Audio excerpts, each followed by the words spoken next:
What's up everyone, it's Hannah. Welcome back to my channel, and this is everything that I read during winter quarter. Winter quarter started on January 3rd and it ended last week on March 18th, because that's the last day of finals week. I honestly have no clue when this will be edited and when it will get to you.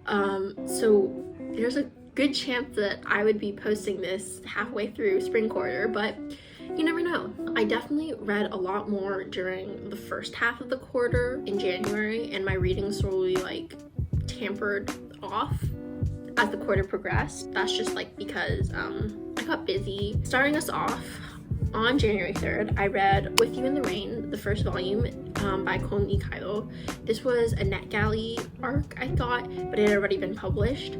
I gave it 3.5 out of 5 stars, and it's really lighthearted. It's like a slice of life type of manga, and it follows this woman who has a tanuki, but as a pet. Some of it's a little unbelievable, and I'm just confused as to how people are on certain trains of thought, but you know, it works. It's just a fun, good time. And then I read 2 volumes of Unhappy Go Lucky by Cotoji. The first volume I gave 3 stars, the second volume I gave 2 stars, and I stopped reading it after those 2 volumes because I just had an issue with how sexualized the characters were, considering that they were students. I think they were middle school or high school students, so I was just I don't know how I feel about that. So I put a pin in that, and I was I don't think I'm gonna continue with this. Afterwards, I read Glass Sword by aveyard. This is the second book in the Red Queen series. I gave this one 3 stars. I did not like it as much as I liked Red Queen. For me, this one was just a lot of filler, and we got introduced to a lot of people only for the training montage to start all over again. I have more thoughts on that. I want to continue the series. In one of my vlogs, I was also reading Our Violent Ends by Gong. This is when I was going back to Santa Barbara because online school was starting to end and we were starting to transition back into in-person learning. So Our Violent Ends, primo, chef's kiss. I love these violent delights in Our Violent Ends. I love the duology. It's so good. And honestly, looking forward to Gong's new book. I read Off the Clock, which is the first book in the Pleasure Principle series by LOREN, and then By the Hour, which is the second book in the Pleasure Principle series. Off the Clock is a romance novel that I think focuses, these 2 people are therapists in the same place, and they were a thing way back when, but they haven't been in touch since then. So now it's them exploring, these 2 people exploring their dynamics. I put a lot of the quotes from these 2 books into my reading journal because some of it is I feel she didn't mean for it to be this way, but it just came off super funny, super cheesy. I feel RONI LOREN just has a thing with I released a breath I didn't realize I was holding, that type of thing, because in almost every single one of her books I've read, there's something about releasing a breath that the girl didn't know she was holding. So I gave Off the Clock 4 stars, and I gave By the Hour 5 stars because By the Hour, the couple there gives me Charlotte and Cooper vibes from Private Practice. I think Charlotte and Cooper are my favorite couple from Private Practice. It's the witty banter, and she's really brash and independent, and she knows what she wants, and then the guy sort of just goes along and is trying to fit himself into her life. I love it. I love that dynamic. I love Charlotte and Cooper. And then I went from that to reading fucking Sinner by Simone. On Goodreads, it has 1 star, but it's on my shelf for books that deserve 0 stars. I really don't know why I forced myself to finish this book. What was the reason? I had so many issues with this man. He gives me the ick. How many pages did I spend roasting this book? I think I hate read this, and I shouldn't have, because it sort of slowed my roll with how much I was reading. Also, it's one of the first books to go into my reading journal, but I spent 4 pages roasting. I put quotes, and then I wrote okay, but oh, I'm not gonna say that one. That was a little inappropriate.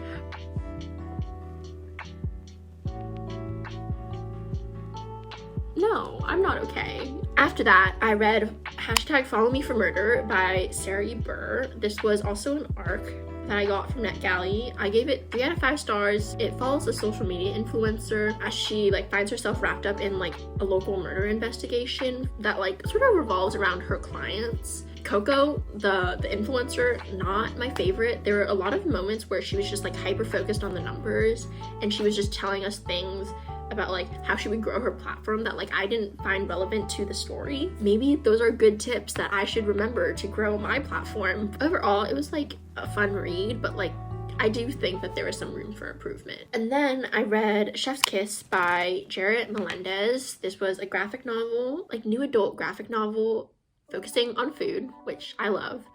This was also from NetGalley. 5 out of 5 stars. Like, it was so cute, so sweet. I love food. Anything with food, you've pretty much got me. My favorite character in this was like the pet pig, Watson, even though he had like no lines because he's a pig.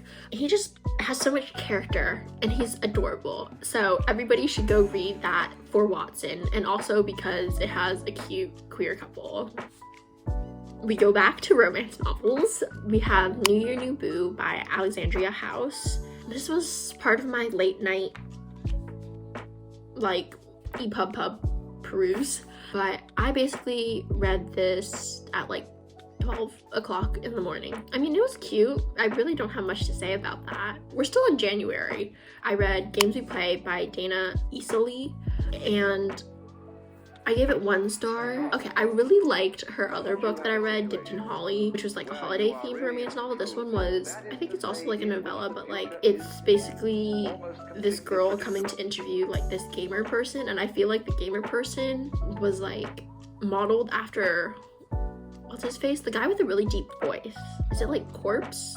I was okay with this book until the guy became really possessive, and yeah, I didn't really like this one. If you do, go for it, but I didn't realize that it was gonna be like alpha male type stuff. I read An Ember in the Ashes by Sabaa Tahir. This was the first book in her series, An Ember in the Ashes. That book had me shooketh. It was very gruesome, very gory. I honestly have no clue what is on my channel anymore. I might have a vlog for that. I honestly don't know. But I read it, I liked it, and I'm continuing on with the rest of the series. Her Majestys Swarm, Volume 1. This one was from NetGalley, and I gave it a 4 out of 5 stars. It's basically like an isekai manga where this girl gets transported into like the game that she was playing, and now she has to deal with like the responsibilities of like being the queen of spiders. And there's a lot of graphics in this manga with spiders, obviously because she's like the queen of spiders. It was unsettling to read, and I feel like this isn't like a cutesy type isekai. It leans into being more violent and all that stuff. I wrote down in my Goodreads review that it has like more of a Goblin Slayer kind of vibe than So What, I'm a Spider type of cutesy art vibe. But this is the first volume. I'm not sure if there's the second volume on NetGalley yet. Then I read another NetGalley manga arc, which is Lovesick, Ellie Volume 1. This manga follows 2 students, one of them who runs like a fanficky type of Twitter account where she basically just like does self-inserts with her and the popular boy in school, and the person that she's been like romanticizing about online finds out and is like, OMG, this is like you and me, and it basically just goes from there. It was really cute. It was like shoujo type manga, and the art style is very like light, and it just feels super young. I recommend. After that, we get to the books I read in quarantine. I posted vlogs of everything, so I'm not really going to go into detail about like my thoughts because I sort of have like a lot of reactions to a lot of these books. But I read Inappropriate by Keeland, The Spanish Love Deception by Elena Armas. It was a buddy read with Sarah and Riya. And then I read How to Not Marry a Billionaire by Ashlee, Mallory. Season 1 of Beware the Villainess, which is a webtoon by Soda Ice. It's like a isekai webtoon where the main character, who's like a modern day like student or something like that, gets into an accident, wakes up in like this alternate world. The art here, the pop culture references, everything is top tier. Then I read You Can Have Manhattan by Pete Angelico. Gave this 0 stars. After I got out of quarantine, I read The Favor by Susanne Wright, because if you can't tell, I'm in the mood for a marriage of convenience romance. That one, it was like 3 out of 5. Vienna was a literal icon in this book, but it was a little info dumpy, and like certain scenes and people that were trying to interfere in this relationship were just like, I don't see why it went on for so long. I read We Are the Ants by Sean David Hutchinson. This was a recommendation from Jayla for the 12 books for the 12 months thing. I was confused for a lot of it, but it was good. You know how like there are YA books that are very quotable? Like The Perks of Being a Wallflower, how everybody quotes things from that book. This book was also very quotable. I finished up Beware the Villainess season 2. I really recommend it. It's like 100 something chapters, so it's not too long. I'll probably finish it in like a day or 2. After that, I read Surrender by Rosie Adams. I mean, you know what it is. We're finally in February, so that's the first book that I read in February, and then we're back on our marriage of convenience game because I read The Marriage Bargain by Jennifer Probst, and I hate this man. I literally hated the hero of this book so much. Like, he just says so much misogynistic things, and like I kept telling my friends that I thought that this guy listened to Joe Rogan for fun. If that doesn't like put up red flags, yeah, you and I need to talk. I'm really sorry about these next 2 books, but I read Step Seals by Foxy Tale. I don't even know. Like, this is definitely outside of the realm of things that I normally read. I'm not a huge fan of step sibling romances. There were so many plot holes in this book. I swear to God, like, I feel like this book didn't have an editor. I knew that it wasn't going to be great going into it, but like, wow, to like be below my expectations, which are already on the floor. You really tried. You really did something there. After that, I read Temporary Wife, which is the first book in like the Drake family series by Tara Crescent. 3 out of 5. It wasn't bad, but it wasn't great. And it was just sort of like cliched and not outstanding, but like it wasn't horrible. It didn't make like the guy completely icky. This was another marriage of convenience romance. $1 Million Marriage, which is the second book in the $1 Million series by Katie Evans. That's marriage of convenience too, but not in like the typical like I need a wife so I can get my inheritance type of marriage of convenience. This is like a game show marriage of convenience, if that makes sense. It was like a cross between Love is Blind and The Amazing Race. I honestly don't watch that much reality TV, so it could be a different romance type TV show, but it's very much Amazing Race because all these couples are sort of competing and traveling around the world. So in here we have like marriage of convenience, forced proximity. He's more extroverted and she's more like introverted. I really like that book. I'm on like a romance novel streak. But after that, I read The Ones Who Got Away, which is the first book in the Ones Who Got Away series by LOREN. This is my 3rd book from her, the first 2 being the ones that I mentioned before.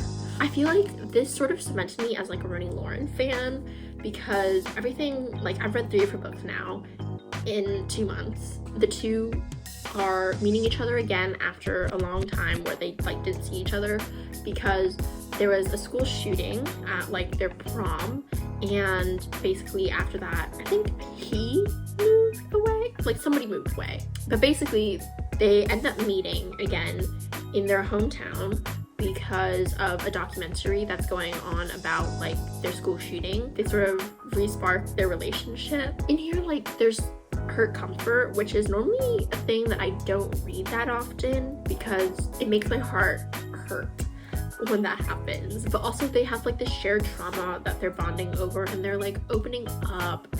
And I also like By the Hour. This one gave me another couple that I've sort of fan casted in my head, and it was Jackson and April, which is like my parents, my OTP. And that's because in Grey's Anatomy, they also sort of go through a similar thing where they deal with the fallouts of a shooting. For The Ones Who Got Away, Olivia and Finn are super cute. He can be a little like of a butthead. I stan Olivia. I will always stan Olivia. We're also introduced to a series of friends that Olivia has. It's like 3 other girls besides her. So it's like 4 girls. and there's one book for each girl, so I'm currently making my way through that one. I think my favorite out of all 4 girls is Kincaid, and her book is the very last one, so I guess I just have to wait. I read A Torch Against the Night by Sabaa Tahir. This was a buddy read with Yasmin and Dana, second book in the Ember and the Ashlee series, and I didn't like it as much as I liked the first book. I have like a reading vlog for it that I think I posted, ? No, haven't posted.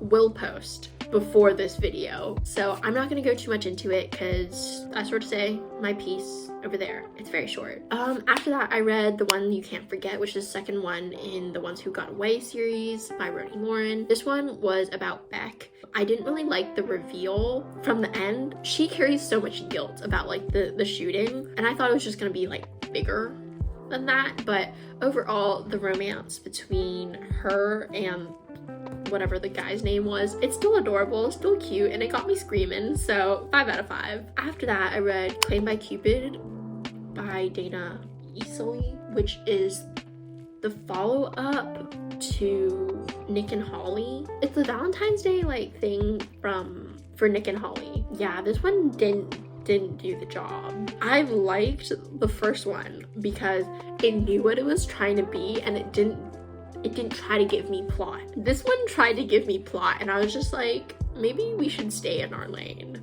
And then I read Tahir in Bloom. This is the only, like, one of the only books that I read in March, like books, at least so far.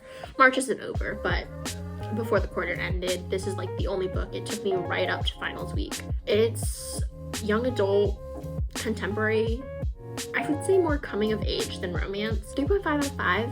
I liked the message that this book was trying to convey, but for the most part, most of the characters just felt like flat and like one-dimensional-ish. There are other reviews on Goodreads that are able to articulate this better than I can. Like, I really love the representation here, and I really like seeing like Asian parents supporting their kids in the arts, even if it is in their like own helicopter Asian parenting way. I just had so many issues with like the dialogue. It just came off as like a little cringy sometimes. I reread A Business Proposal, and I learned that A Business Proposal isn't over. When I read it the first time, it was over, but now they're releasing new chapters, so now I have to like keep note of that and actually go back and try and keep up with the chapters. That is everything that I read. Oh wait, also on the last day of winter quarter, I read The Lady with the Mask by Maren. It's another webtoon. It's a mix of What's Wrong with Secretary Kim and A Business Proposal. They're both office romances, so, you know, the lines sort of blur, but I have to say that basically the guy is sort of like a single father because he's taking care of his nephew, and I haven't read a single parent trope book in so long, and I am a fan of the trope as long as the kids are cute. If the kids aren't cute, I'm not gonna do that. But here, Will, the nephew, he's Cupid. He is making all of these relationships. He is working overtime to make sure everybody gets their happily ever after. I love it. Everybody should read for Will. And with that, that is the last book that I read during my winter quarter, and I will give you a new wrap up after spring quarter, which means that my first year of college would be done, which is sort of crazy that I'm 2/3 of the way through. Anyways, if you like this video, please like, comment, and subscribe. Stay fresh, and I'll catch you next time.